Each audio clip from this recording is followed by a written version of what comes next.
왜 합쳤냐면 단열재만으로는 마감재인 도배나 도장 이런 시공이 그 위에 어렵습니다.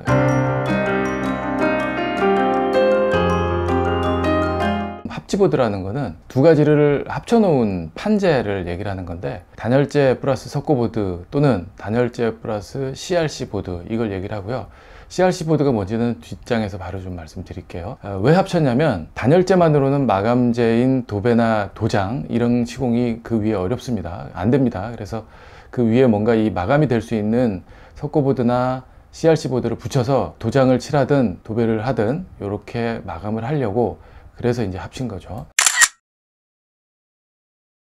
첫 번째로 냉교 방지. 합지공사에서 바닥을 통한 냉교를 방지할 수 있습니다. 두 번째로 방수가 들어가는 발코니 같은 부분은 단열재의 안쪽으로 방수를 시공을 해야 됩니다. 세 번째로 한 면에 이질재가 연속적으로 들어가는 부분이 있어요. 발코니의 합지보드와 콘크리트 벽이라든지 이런 부분 어느 부분이고 뭘 조심해야 되는지 좀 말씀드릴게요. 네 번째로 전용 재료 분리대를 사용을 해야 됩니다. 그리고 다섯 번째로 간섭되는 기구의 배치 어떻게 조심해야 되는지 말씀드릴게요. 우선 좀 CRC 보드가 뭔지 좀 짚고 넘어가야 될 것 같은데, 셀룰러스 레인포스드 시멘트 보드라 그래서 섬유질과 시멘트와 규사 이런 종류를 높은 압력으로 이제 찌는 거예요. 굳이 왜 이걸 쓰느냐면 불연제이고요, 습기에 강합니다. 그리고 상하지도 않아요. 이래서 발코니 같이 물 사용하는 공간에 아주 최적의 마감재라고 볼 수 있죠. 석고보드 좀 추가로 볼까요? 석고보드는 석고와 톱밥과 섬유 이런 걸 가지고 이렇게 믹서를 해서 판으로 만들어 놓은 그런 자재인데, 건축 자재 중에 자르기 쉽고 가격도 합판보다도 싸고요. 그리고 그 위에 바로 도장이나 도배가 가능하기 때문에 벽이나 천장 만드는 자재 중에 가장 많이 쓰는 건축 자재입니다. 첫 번째로 단열재용 본드를 저렇게 골조 벽에 본드를 부착을 합니다. 그리고 나서 단열재를 붙이죠. 세 번째, 그 위에 이제 석고보드용 본드를 부착을 합니다. 그리고 이제 마지막으로 석고보드나 또는 CRC 보드나 이걸 부착을 하는데, 3번 사진 한번 잘 보세요. 여기 보시면 석고 본드를 저렇게 지금 부착을 하고 있는데, 호빵 얹듯이 이렇게 빵빵빵 이렇게 얹습니다. 그리고 이제 석고를 붙이는 거예요. 붙이고 나서 4번 사진에서 보시는 것처럼 수직과 수평을 맞춰가면서 맞추는 작업을 하는데, 저게 살짝 떨어져 있어요. 원래 바탕면인 단열재와 석고보드가 본드에 의해서 붙어 있긴 하지만 전체적으로 딱 붙어 있는 게 아니라 10mm 정도 이렇게 떠 있다 라고 보시면 돼요. 바로 뒷장에서 말씀드리겠지만, 이 얘기는 무슨 얘기냐면, 뭔가 충격이 가해지면 석고라는 재질이 뭐 단단한 재질이 아니니까 깨지기가 쉽다. CRC 보드도 물론 마찬가지고요. 자, 그래서 어느 벽이 합지보드 벽체인가, 이걸 이제 우리가 알 필요가 있습니다. 보시는 파란색과 빨간색, 요게 다 이제 합지보드로 돼 있는 부분을 칠해 놓은 건데, 파란색은 외부의 면한 면이에요. 그러니까 저기 당연히 다 단열재가 들어가 있고, 그래서 합지 벽입니다. 빨간색 부분은 좀 상황별로 다른데, 내 집이 측벽에 면한 아파트 동끝 세대면 단열재가 당연히 있겠죠. 그럼 합지고, 내 옆에 또 다른 세대가, 이웃 세대가 있으면 저긴 단열재가 들어가지 않습니다.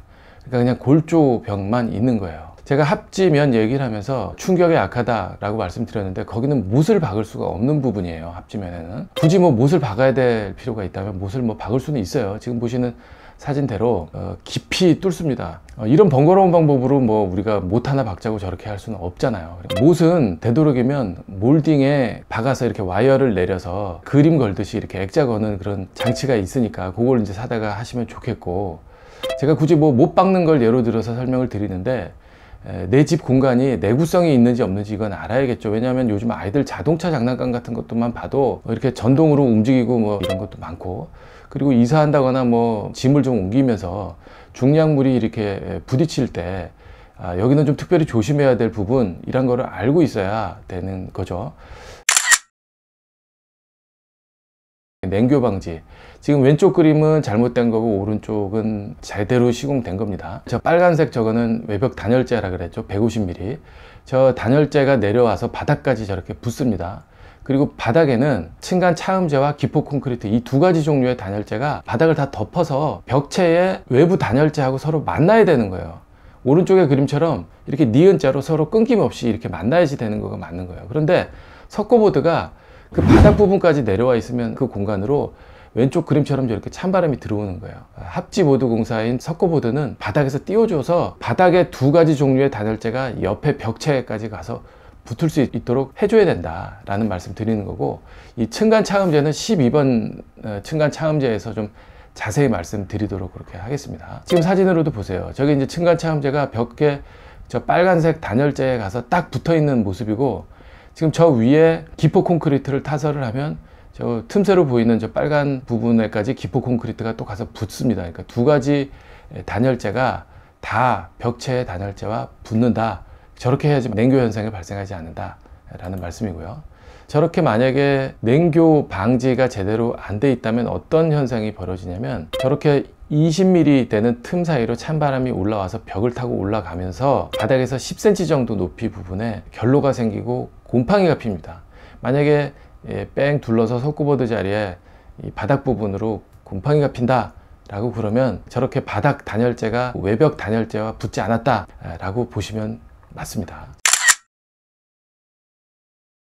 단열재가 들어가는 발코니의 방수는 지금 왼쪽에 사진 보시는 것처럼 물 쓰는 공간의 방수는 단열재를 저렇게 띄워 놓습니다. 바닥에서부터 30cm 띄워 놓고 30cm 이상, 방수가 30cm 높이로 올라가야 돼요. 그래서 단열재를 그 이상 띄워 놓고 바닥과 벽체의 30cm 부분만큼 방수를 싹 다 감아 올려서 방수를 한 후에, 그리고 단열재를 다시 내려서 붙이고, 그리고 그 위에 CRC 보드를 붙이는 거예요. 이렇게 되면 이제 발코니 부분은 방수도 다 돼 있기 때문에 벽에 물이 튀어도 전혀 상관이 없는 그런 상태가 이제 되는 거죠.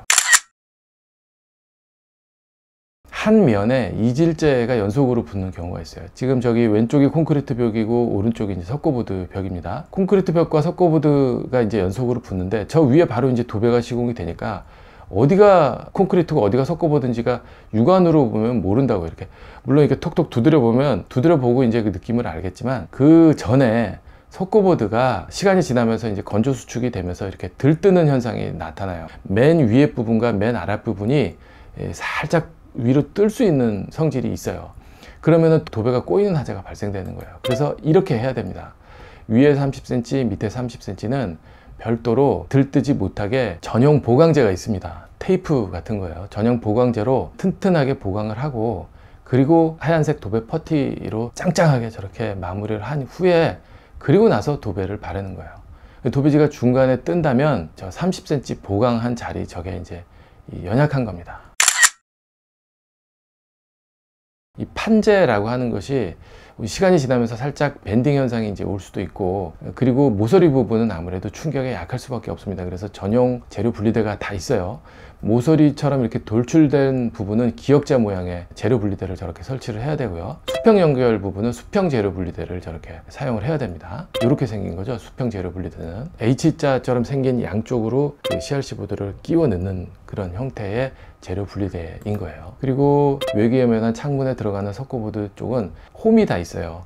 창문 옆에서 보면 이렇게 석고보드를 끼울 수 있는 홈이 있습니다. 그래서 거기에 쫙 끼워 넣어서 건조가 돼도 석고보드가 이렇게 도드라지지 않게끔 그렇게 이제 만들어 주는 거죠. 지금 왼쪽 사진이 단열재 붙여놓고 그 위에 이제 스프링 쿨러가 이렇게 뽑아져 나와지는 모습인데, 아까 H자처럼 생긴 재료 분리대가 있다 그랬는데, 저걸 기구 옆쪽으로 저렇게 배치를 해야지, 기구 바로 밑쪽에 저렇게 배치해서는 저 부분이 이제 여러 이질재가 만나면서 들뜨고 하게 되므로 저렇게 시공해서는 안 되겠다